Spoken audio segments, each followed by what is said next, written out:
Examination classes में आपका स्वागत है। आज हम लोग उत्तर प्रदेश जनगणना 2011 रिपोर्ट उत्तर प्रदेश पार्ट 2 के बारे में पढ़ेंगे।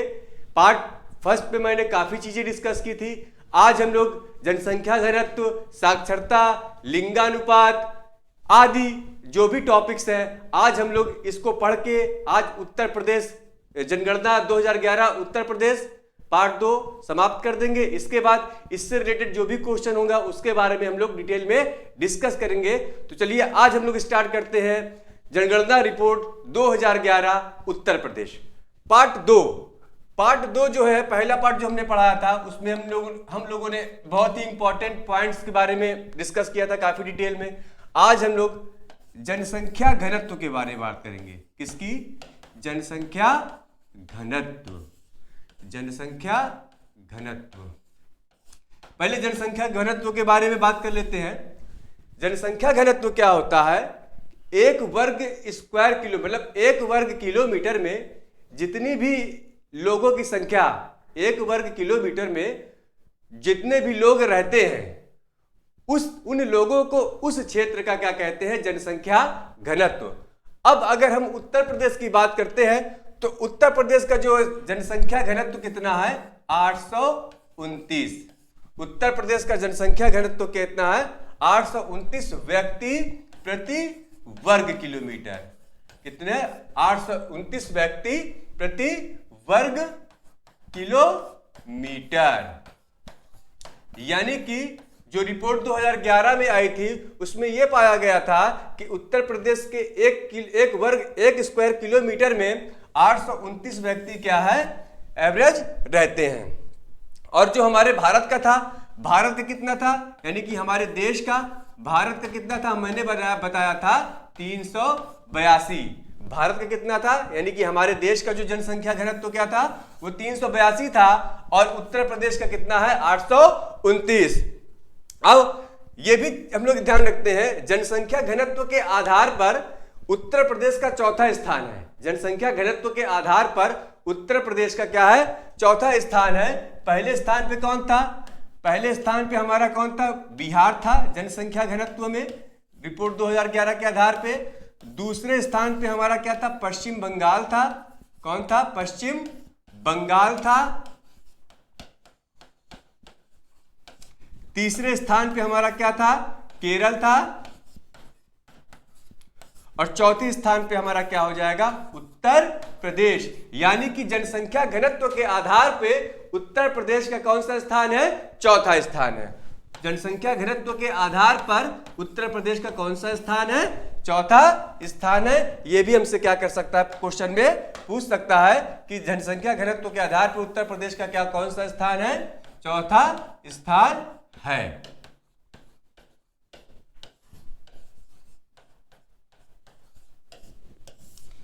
जनसंख्या घनत्व के पहले चीज हमें ये दिमाग में रखना है कि उत्तर प्रदेश का जनसंख्या घनत्व कितना है? उत्तर प्रदेश का जनसंख्या घनत्व 829 है और हमारे देश का कितना है? 382 है।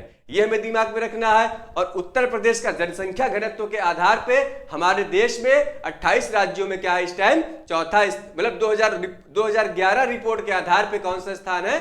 चौथा स्थान है।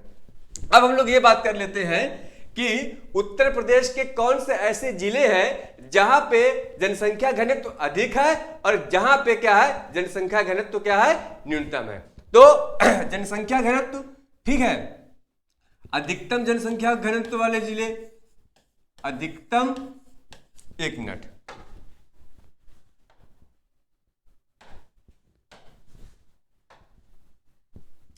तो जनसंख्या घनत्व के बारे में बात कर रहे हैं हम लोग। जनसंख्या घनत्व एक तरफ क्या होगा हमारा? वे जिले होंगे। एक तरफ क्या है? अधिकतम, यानी कि वे जिले जहां पे क्या है? जनसंख्या घनत्व क्या है? अधिकतम है। और क्या है? दूसरे जिले क्या होगा हमारा? न्यूनतम। न्यूनतम मतलब इसको दो पार्ट्स में मैंने डिवाइड किया, एक है अधिकतम और दूसरा क्या है? न्यूनतम। पहला जो है अधिकतम, यानी कि अधिकतम में वे जिले आएंगे जहां की जनसंख्या घनत्व क्या है? अधिकतम है। और न्यूनतम में वे जिले आएंगे जहां का जनसंख्या घनत्व क्या है? न्यूनतम है। तो अधिकतम में सबसे पहले नंबर पे हमारा क्या है? गाजियाबाद। पहले स्थान पे क्या है? गाजियाबाद। यानी कि सबसे अधिकतम जो है सबसे अधिक जनसंख्या घनत्व किस जिले की है? गाजियाबाद के है। गाजियाबाद के बाद किसका है? वाराणसी का। गाजियाबाद के बाद किसका है? वाराणसी का। यानी कि गाजियाबाद के बाद क्या है? वाराणसी। और वाराणसी के बाद हमारा तीसरा क्या है? लखनऊ। वाराणसी के बाद हमारा कौन सा है? तीसरा लखनऊ। ये हमें ध्यान में रखना है। हमसे क्वेश्चन पूछता है कि उत्तर प्रदेश का कौन सा जिला है जहां पे जनसंख्या घनत्व तो सबसे अधिक है, तो हमारे दिमाग में तुरंत आना चाहिए क्या है? वो गाजियाबाद। गाजियाबाद के बाद दूसरे स्थान पे हमारा वाराणसी है। वाराणसी के बाद क्या है? लखनऊ है। न्यूनतम की बात करेंगे तो सबसे न्यूनतम जनसंख्या घनत्व तो हमारा क्या है? ललितपुर। ठीक है, सबसे न्यूनतम जनसंख्या घनत्व तो कहां की है? ललितपुर जिले की है। ललितपुर जिले की एक खासियत और है कि ये तीन तरफ से मध्य प्रदेश से क्या हुआ है? ये घिरा हुआ है। मध्य प्रदेश ललितपुर जिले, उत्तर प्रदेश के ललितपुर जिले को तीन तरफ से क्या घेरे हुआ है? घेरे हुआ है। ललितपुर के बाद हमारा क्या होगा? दूसरे नंबर पे सोनभद्र आएगा। ललितपुर के बाद कौन सा जिला आएगा हमारा? सोनभद्र। सोनभद्र के बाद हमारा आएगा हमीरपुर। सोनभद्र के बाद हमारा क्या आएगा? हमीरपुर। ये हमें ध्यान रखना है। सबसे अधिकतम जनसंख्या घनत्व तो गाजियाबाद का है। सबसे अधिकतम जनसंख्या घनत्व तो गाजियाबाद का है और न्यूनतम जनसंख्या घनत्व तो किसका है? ललितपुर का है। यानी कि उत्तर प्रदेश में सबसे अधिक जनसंख्या घनत्व तो गाजियाबाद का है और न्यूनतम ललितपुर का है। अगर अपने देश की बात करते हैं तो अपने देश में सबसे ज्यादा जनसंख्या घनत्व तो किस राज्य की है? बिहार राज्य की है। और न्यूनतम जनसंख्या घनत्व किसकी थी? ये भी हमें क्या करना है? दिमाग में रखना है। ठीक है, अधिकतम और उसके बाद क्या है? न्यूनतम। ठीक, अब इसमें क्या होता है कि कभी कभी क्या होता है कि गाजियाबाद ना देके हमें ऑप्शन में वाराणसी दे देगा, तो हमें वाराणसी को ध्यान रखना है। दूसरे नंबर पे अधिकतम में दूसरे नंबर पे कौन है? वाराणसी। अधिकतम में दूसरे नंबर पे कौन है? वाराणसी है। अगर हमें गाजियाबाद नहीं दिया रहेगा तो हमें वाराणसी को क्या करना पड़ेगा? चूज करना पड़ेगा। और यहां पे अगर ललितपुर नहीं दिया रहेगा तो ललितपुर के बाद कौन आता था? सोनभद्र। ये भी हमें क्या करना है? दिमाग में रखना है कि न्यूनतम में सबसे न्यूनतम कौन है? ललितपुर। और ललितपुर से थोड़ा सा मतलब कि जिसकी जनसंख्या घनत्व तो ललितपुर से थोड़ा सा क्या है? ज्यादा है, तो वो हमारा क्या है? सोनभद्र। ये भी हमें क्या करना है? दिमाग में रखना है। इसलिए मैंने क्या किया है? तीन जिले अधिकतम और न्यूनतम में मैंने रखे हैं और इन्हीं में से क्या होता है कि ज्यादातर क्वेश्चन इन्हीं में से बन जाते हैं। ज्यादातर क्वेश्चन क्या होता है? इन्हीं में से बन जाते हैं। अब हम लोग नेक्स्ट टॉपिक की बात करते हैं। नेक्स्ट टॉपिक है हमारा साक्षरता। नेक्स्ट टॉपिक है हमारा साक्षरता।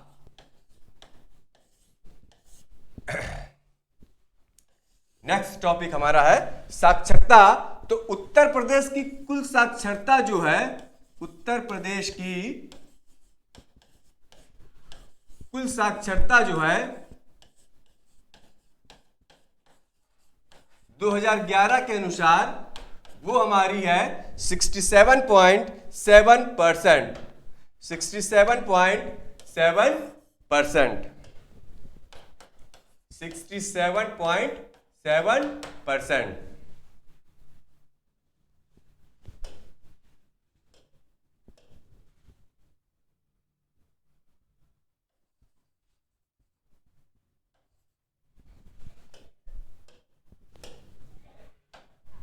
उत्तर प्रदेश की साक्षरता कितनी है? 67.7%। और इसमें हमारे ये भी हमें दिमाग में रखना है कि इस 67.7% में मेल यानी कि पुरुष कितने साक्षर है और महिला कितनी साक्षर है। ये भी हमें दिमाग में रखना है कि पुरुष कितने साक्षर है और महिला कितनी साक्षर है। तो पुरुषों की बात करते हैं तो पुरुष जो है 77.3% पुरुष साक्षर है, यानी कि ये हमारा क्या हो जाएगा? मेल।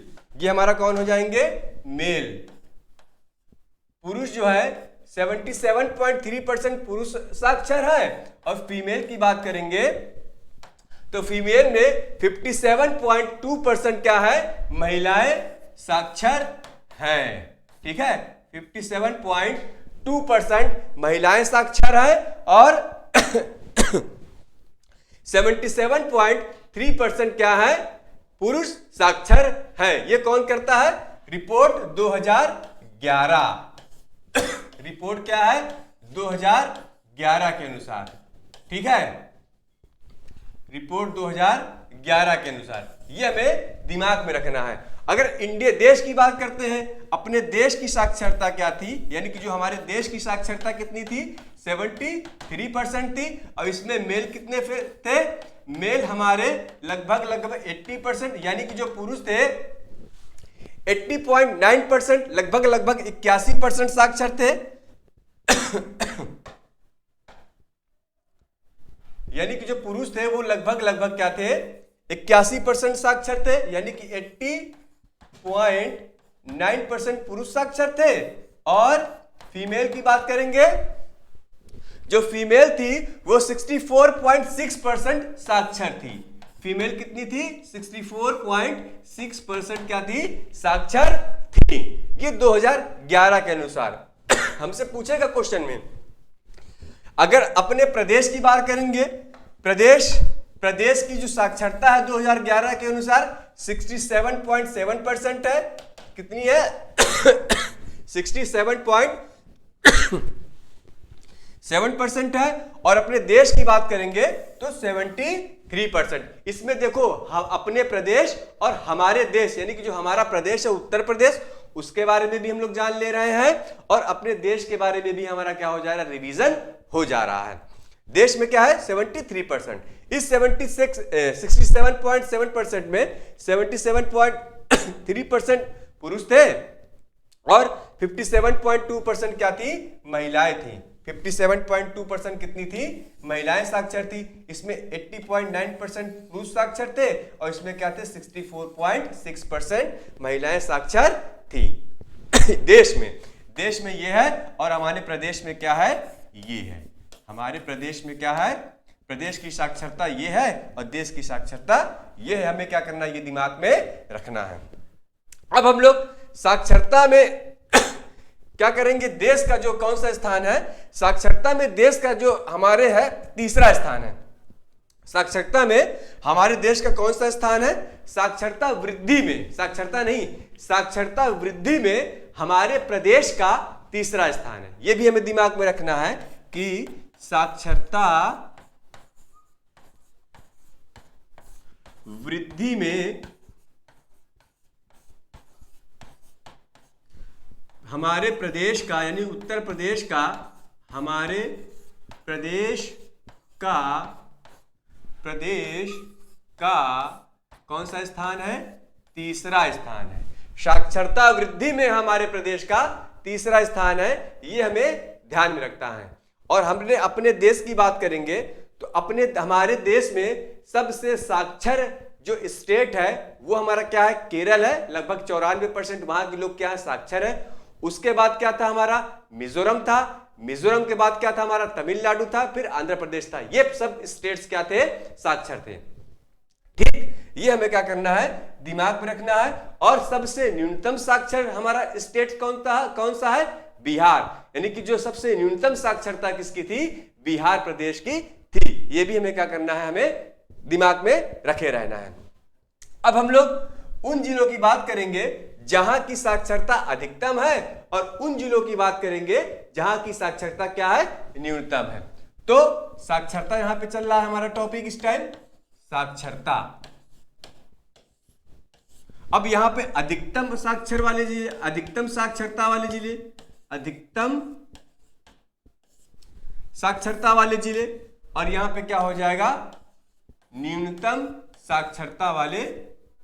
ठीक है,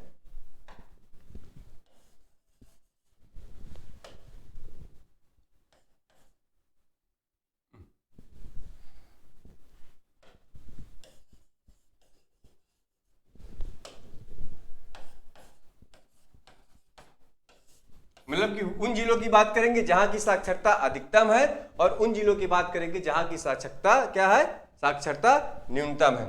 तो सबसे साक्षर हमारा जिला कौन सा है, पहले नंबर पे गौतम बुद्ध नगर। कौन है, गौतम बुद्ध नगर पहले नंबर पे है।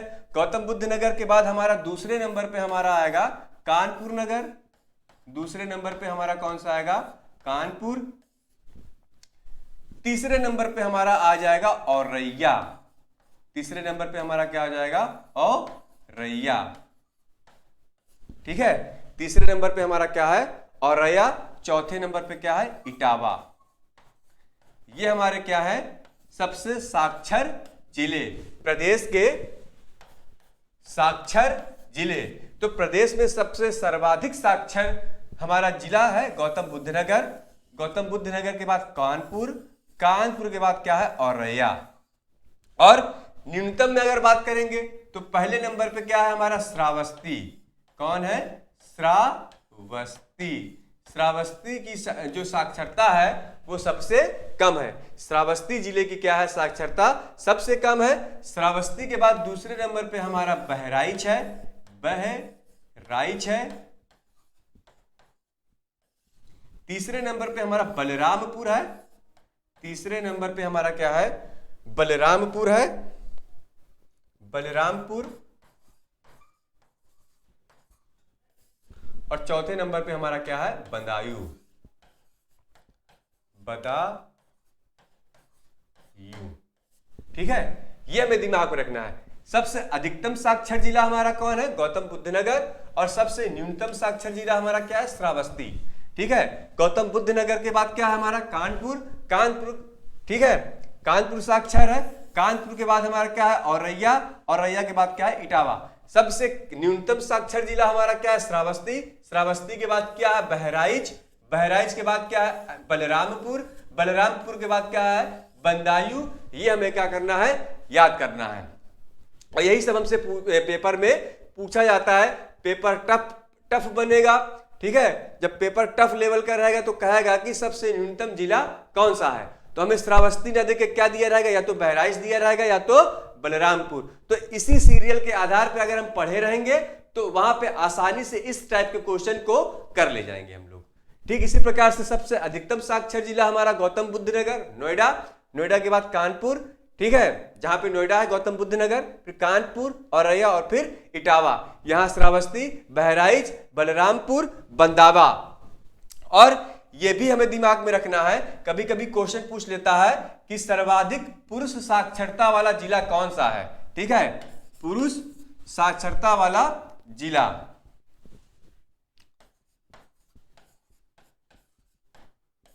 पुरुष साक्षरता वाला जिला। ठीक है, तो सर्वाधिक पुरुष साक्षरता वाला जिला हमारा है कौन है? गौतम बुद्ध नगर। कौन है? गौतम बुद्ध नगर। ठीक है, पुरुष साक्षरता में हमारा क्या है? गौतम बुद्ध नगर है। और महिला का भी पूछ सकता है हमसे, महिला साक्षरता। ठीक है, महिला साक्षरता में पहले नंबर पे हमारा कौन है? कानपुर। ठीक है, पहले नंबर पे क्या है? कानपुर रहे। और दूसरे नंबर पे हमारा कौन है? लखनऊ। दूसरे नंबर पे कौन सा जिला है हमारा? लखनऊ। ठीक, हमसे ये क्वेश्चन पूछ सकता है कि सर्वाधिक पुरुष साक्षरता वाला जिला कौन सा है? सर्वाधिक पुरुष साक्षरता वाला जिला कौन सा है? तो सर्वाधिक पुरुष साक्षरता वाला जिला कौन सा है हमारा? गौतम बुद्ध नगर। कौन सा है? गौतम बुद्ध नगर सर्वाधिक पुरुष साक्षरता वाला जिला है। और कानपुर नगर क्या है? सर्वाधिक महिला साक्षरता वाला जिला है। कानपुर नगर क्या है? सर्वाधिक महिला साक्षरता वाला जिला है। अब हम लोग क्या करते हैं? नेक्स्ट टॉपिक लिंगानुपात के बारे में पढ़ते हैं। हमारा नेक्स्ट टॉपिक है इसमें लिंगानुपात। लिंगानुपात।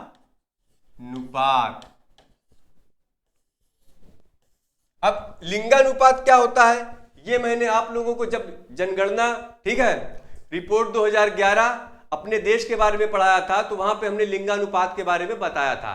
ठीक है, तो आज मैं फिर लिंगानुपात के बारे में बता देता हूं। लिंगानुपात होता क्या है? ठीक है, लिंगानुपात का मतलब क्या होता है? कि 1000 पुरुषों में महिलाओं की संख्या, ठीक है, 1000 पुरुषों में महिलाओं की संख्या को क्या कहा जाता है? लिंगानुपात। ठीक, 1000 पुरुषों में महिलाओं की संख्या को क्या कहा जाता है? लिंगानुपात कहा जाता है। अगर हम उत्तर प्रदेश की बात करें, ठीक, उत्तर प्रदेश का लिंगानुपात कितना है हमारा? 912। कितना है? 912। उत्तर प्रदेश का लिंगानुपात कितना है? 912। यह क्वेश्चन डायरेक्ट पूछा जाता है कि उत्तर प्रदेश का लिंगानुपात कितना है? 912। और अपने देश का कितना है? यानी कि भारत का, ठीक है, भारत का लिंगानुपात कितना? ये भी मैंने पढ़ाया था। कितना है? 943। कितना है? 943। यानी कि अपने देश का लिंगानुपात 2011 के अनुसार, ठीक है, जो रिपोर्ट 2011 में आई थी, तो उत्तर प्रदेश का लिंगानुपात कितना था? 1000 पुरुषों में 912 महिलाएं पाई गई। और अपने देश का यानी कि हमारे देश यानी कि भारत देश का लिंगानुपात 1000 पुरुषों में कितनी? 943 महिलाएं क्या थी? उस टाइम पाई गई थी। एक चीज और ये दिमाग में रख लेते हैं, 2011 देखते हैं, ठीक है, 2001 का क्या है? 2001 में, ठीक, लिंगानुपात कितना था? 2001 में कितना था? 998, ठीक है, तो सॉरी 898।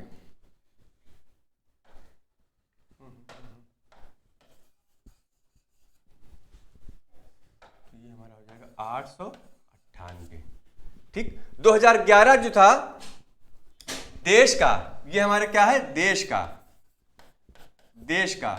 2001 की रिपोर्ट के अनुसार कितना था? 998, ठीक है। देश का क्या था? 2001 प्रदेश, सॉरी एक मिनट।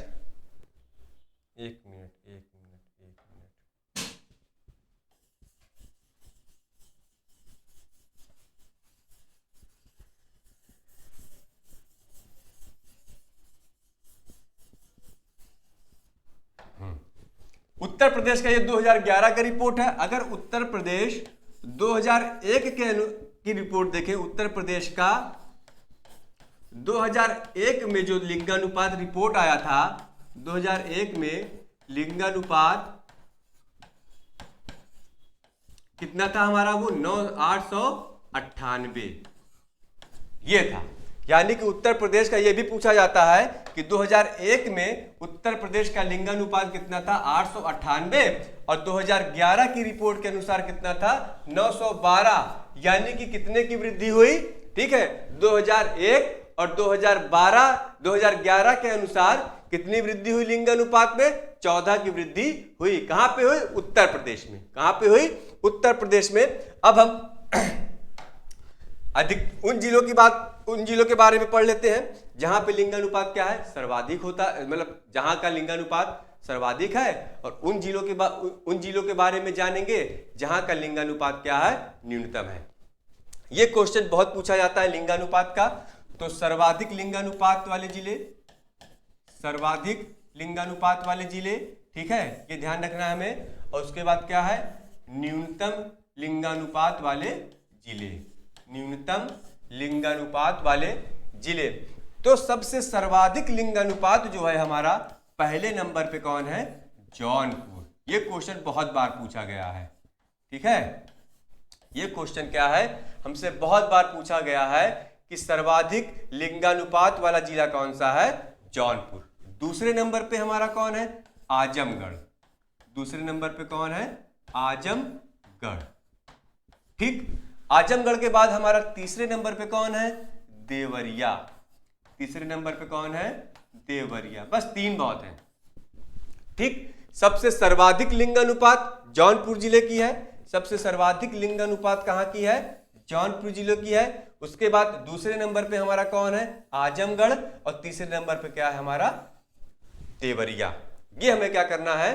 पढ़ना जरूर है। इसमें से क्वेश्चन बहुत ज्यादा पूछे जाते हैं लिंगानुपात से। और ये क्वेश्चन डायरेक्ट पूछा जाता है कि सबसे सर्वाधिक लिंगानुपात, ठीक है, किस जिले में है। अब हम लोग क्या करते हैं, न्यूनतम वाले की भी बात करते हैं। तो न्यूनतम लिंगानुपात पहले नंबर पे हमारा कौन है, गौतम बुद्ध नगर, गौतम बुद्ध नगर।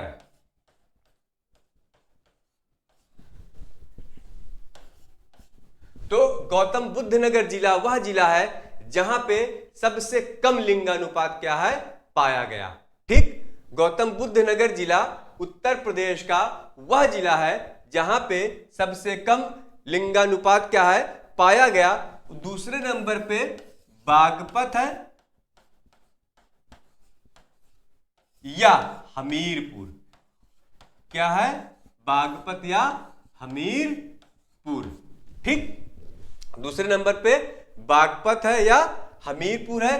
तीसरे नंबर पे कानपुर या बांदा, तीसरे नंबर पे कानपुर या बांदा। हमें क्या करना है, हमें मेन दिमाग में क्या करना है, केवल इसको रखना है। हमें क्या करना है, केवल इसको दिमाग में रखना है। हमसे डायरेक्ट क्वेश्चन पूछेगा कि न्यूनतम लिंगानुपात वाला प्रदेश का जिला कौन सा है, या हमारे प्रदेश का न्यूनतम लिंगानुपात वाला जिला कौन सा है। तो हमारा आंसर होना चाहिए गौतम बुद्ध नगर। कौन सा होना चाहिए, गौतम बुद्ध नगर। ठीक, इसी प्रकार से हमसे यह भी क्वेश्चन पूछ सकता है कि हमारे प्रदेश का या उत्तर प्रदेश का सर्वाधिक लिंगानुपात वाला जिला कौन सा है, हमारा जौनपुर। उत्तर प्रदेश का सर्वाधिक लिंगानुपात वाला जिला कौन सा है, जौनपुर। और न्यूनतम लिंगानुपात वाला जिला हमारा कौन सा है, गौतम बुद्ध नगर। अब हम लोग देश की भी बात कर लेते हैं। मैंने देश के भी बारे में पढ़ाया था। हमारे देश में सर्वाधिक लिंगानुपात वाला राज्य कौन सा था, केरल था। ठीक है, और न्यूनतम लिंगानुपात वाला राज्य हमारा क्या था, हरियाणा था। ठीक, सब सर्वाधिक लिंगानुपात वाला जिला केरल था, सर्वाधिक लिंगानुपात वाला राज्य यानी कि सर्वाधिक लिंगानुपात वाला स्टेट हमारा केरल था, और न्यूनतम लिंगानुपात वाला राज्य हमारा कौन सा था, हरियाणा था। हरियाणा का क्या था, 879, यानी कि 1000 पुरुषों में 879 महिलाएं थी। ये भी हमें क्या करना है, रिवीजन करते रहना, और इसको भी क्या करना है, हमें दिमाग में रखना है, क्योंकि हमसे दोनों तरफ से क्वेश्चन पूछा जाता है। जब हम लोग ऑल इंडिया लेवल का पेपर देंगे, एसएससी वगैरह का या रेलवे वगैरह का दे देंगे, पेपर देंगे, तो हमसे क्या करेगा, सीधे जनगणना रिपोर्ट 2011 हमारे देश के बारे में पूछेगा। लेकिन जब हम लोग अपने प्रदेश यानी कि उत्तर प्रदेश का पेपर देंगे तो हमसे दोनों का क्वेश्चन पूछा जाता है, अपने देश के बारे में भी पूछा जाता है और अपने प्रदेश के बारे में भी क्या किया जाता है, उसमें पूछा जाता है। इसलिए हमें क्या करना है, दोनों को साथ साथ लेके चलना है। ठीक, अब हम लोग बात कर रहे हैं, पढ़ते हैं नगरीय एवं ग्रामीण जनसंख्या के बारे में। किसकी बात करेंगे, नगरीय एवं ग्रामीण जनसंख्या के बारे में। क्या है, नगरीय एवं ग्रामीण जनसंख्या के बारे में। ग्रामीण जनसंख्या के बारे में, नगरीय एवं ग्रामीण जनसंख्या के बारे में पढ़ेंगे। अब नगरीय एवं ग्रामीण जनसंख्या, ठीक, तो अपने सबसे पहले हम लोग क्या करते हैं, देश के बारे में पढ़ लेते हैं। किसके बारे में, देश के बारे में। हमारे देश की जो ग्रामीण जनसंख्या कितनी थी, देश की ग्रामीण जनसंख्या कितनी थी, 68.9%। ग्रामीण जनसंख्या कितनी थी, 68.9%, यानी कि देश की 68.9% जनसंख्या कहां पे रहती है, गांव में। कहां पे रहती है, गांव में। ये ग्रामीण जनसंख्या है। और 100 में से इतना घटाओगे तो हमारा क्या हो जाएगा, 100 में। और अपने प्रदेश, ठीक है, प्रदेश की ग्रामीण जनसंख्या कितनी है, प्रदेश की ग्रामीण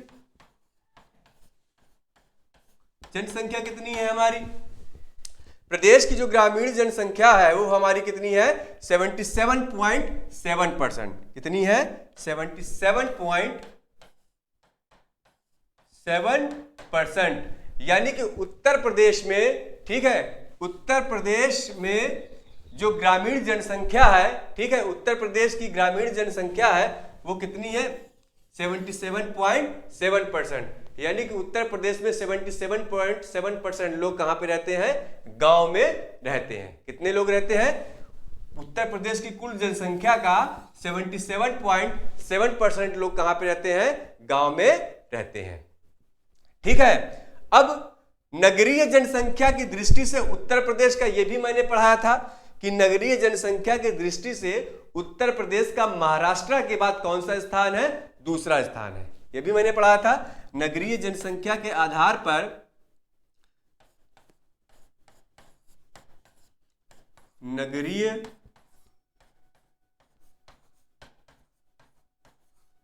जनसंख्या के आधार पर उत्तर प्रदेश का कौन सा स्थान है? दूसरा स्थान है। उत्तर प्रदेश का कौन सा स्थान है? दूसरा स्थान है। ये हमें क्या करना है? दिमाग में रखना है। ठीक है, पहले स्थान पे कौन था? महाराष्ट्र था, और दूसरे स्थान पे क्या है? नगरीय जनसंख्या के आधार पे हमारा कौन सा है? उत्तर प्रदेश। कौन सा है? उत्तर प्रदेश। यानी कि उत्तर प्रदेश में, ठीक है, उत्तर प्रदेश में देश की कुल नगरीय जनसंख्या का कितना परसेंट है? 11.8% लोग क्या रहते हैं? शहर में रहते हैं। देश के शहरी जनसंख्या का 11.8% लोग हमारे उत्तर प्रदेश के शहर में रहते हैं। ये हमें क्या करना है? ये भी पढ़ना है, ये भी लिख लो इसको। देश की कुल नगरीय जनसंख्या का, कुल नगरीय जनसंख्या का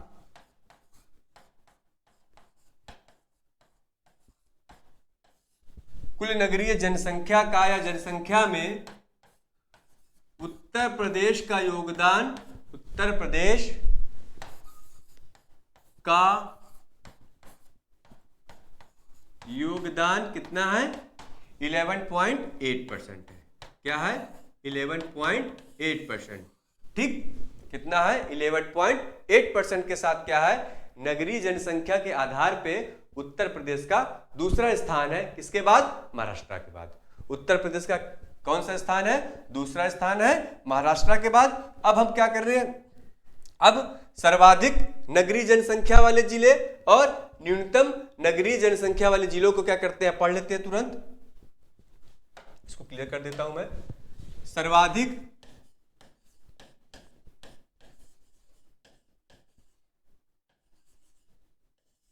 और हमारा क्या होगा? न्यूनतम। एक तरफ हमारा सर्वाधिक नगरीय जनसंख्या वाले जिले होंगे, दूसरी तरफ क्या है? न्यूनतम नगरीय जनसंख्या वाले क्या होंगे? जिले होंगे। तो सर्वाधिक नगरीय जनसंख्या में पहले स्थान पे हमारा क्या है? गाजियाबाद। पहले स्थान पे हमारा क्या है? गाजियाबाद। गाजियाबाद के बारे में हमने अभी इसके पहले भी एक टॉपिक पढ़ा था, यानी कि सबसे जनसंख्या घनत्व के बारे में। सबसे ज्यादा जनसंख्या घनत्व कहाँ का है? गाजियाबाद का। और सबसे सर्वाधिक, ठीक है, नगरीय जनसंख्या कहाँ की है? गाजियाबाद की। गाजियाबाद के बाद क्या है? सर्वाधिक नगरीय जनसंख्या कहाँ पे रहती है हमारे प्रदेश में? लखनऊ में। कहाँ पे रहती है? लखनऊ में। लखनऊ के बाद क्या है? तीसरा हमारा कानपुर। तीसरा हमारा क्या है? कानपुर। ये हमारे सर्वाधिक नगरीय जनसंख्या वाले जिले हैं। ये हमारे कौन से हैं? सर्वाधिक नगरीय जनसंख्या वाले जिले हैं। और न्यूनतम में सबसे पहले हमारा क्या आ जाएगा? चित्रकूट। ठीक है, न्यूनतम में हमारा कौन सा आएगा? चित्रकूट। चित्रकूट के बाद हमारा हो जाएगा हमीर कौशाम्बी।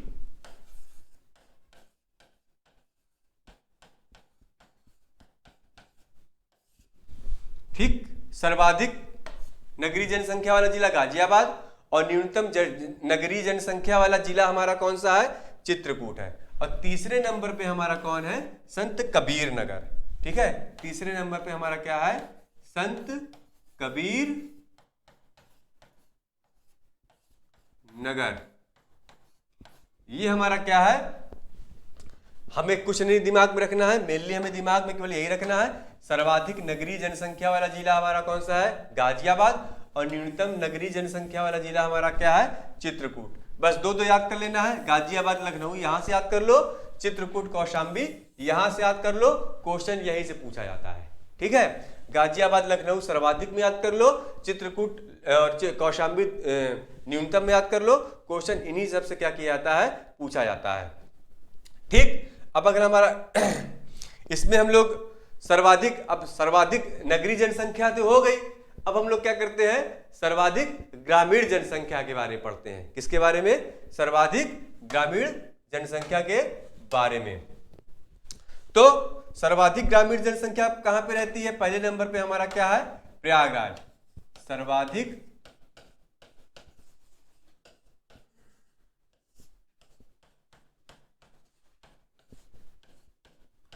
ग्रामीण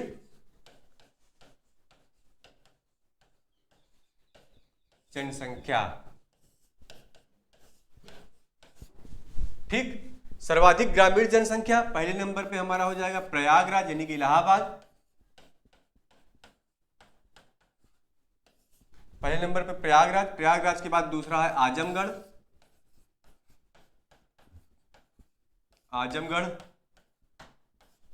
आजमगढ़ के बाद हमारा जौनपुर। यानी कि सर्वाधिक ग्रामीण जनसंख्या सबसे ज्यादा कहां पे रहती है हमारे उत्तर प्रदेश में, इलाहाबाद में। ठीक है, सर्वाधिक ग्रामीण जनसंख्या सबसे ज्यादा हमारे उत्तर प्रदेश के इलाहाबाद में रहती है। उत्तर प्रदेश में सर्वाधिक ग्रामीण जनसंख्या कहां पे रहते हैं, इलाहाबाद यानी कि प्रयागराज में, दूसरा आजमगढ़ है और तीसरा क्या है, जौनपुर। और सबसे कम न्यूनतम ग्रामीण जनसंख्या कहां पे है, पहला हमारा गौतम बुद्ध नगर। पहला हमारा कौन है, गौतम बुद्ध नगर। पहला हमारा गौतम बुद्ध नगर है और दूसरा क्या है, महोबा। दूसरा कौन सा है, महोबा। बस इसमें क्वेश्चन डायरेक्ट पूछेगा कि सर्वाधिक ग्रामीण जनसंख्या वाला जिला कौन सा है। उत्तर प्रदेश का सर्वाधिक ग्रामीण जनसंख्या वाला जिला प्रयागराज है और न्यूनतम ग्रामीण जनसंख्या वाला जिला हमारा कौन सा है, गौतम बुद्ध नगर।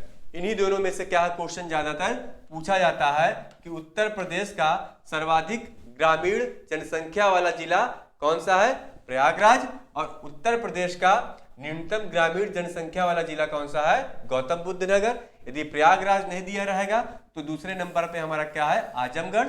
ठीक है, मतलब दो यहां से पढ़ना है हमें, दो यहां से पढ़ लेते हैं। ठीक, इन्हीं में से क्या करता है कि क्वेश्चन जो है, क्वेश्चन पूछे जाते हैं। प्रयागराज सर्वाधिक ग्रामीण जनसंख्या वाला जिला, गौतम बुद्ध नगर न्यूनतम ग्रामीण जनसंख्या वाला क्या है, जिला है।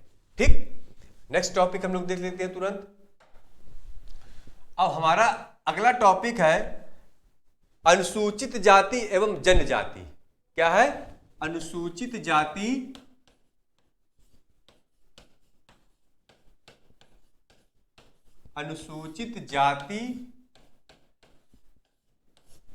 इसके बाद हमारा अनुसूचित जनजाति।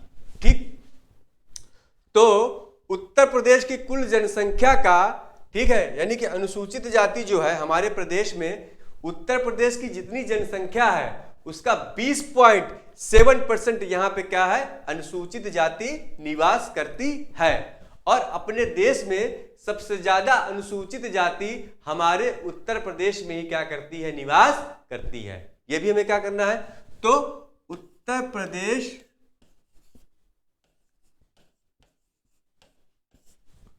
में, ठीक है, उत्तर प्रदेश में, ठीक है, कुल जनसंख्या का, कुल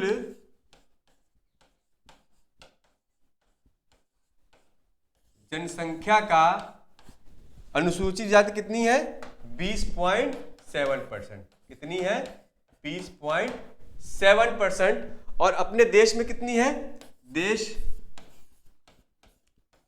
में कितना है, देश में कितना, 16.6%।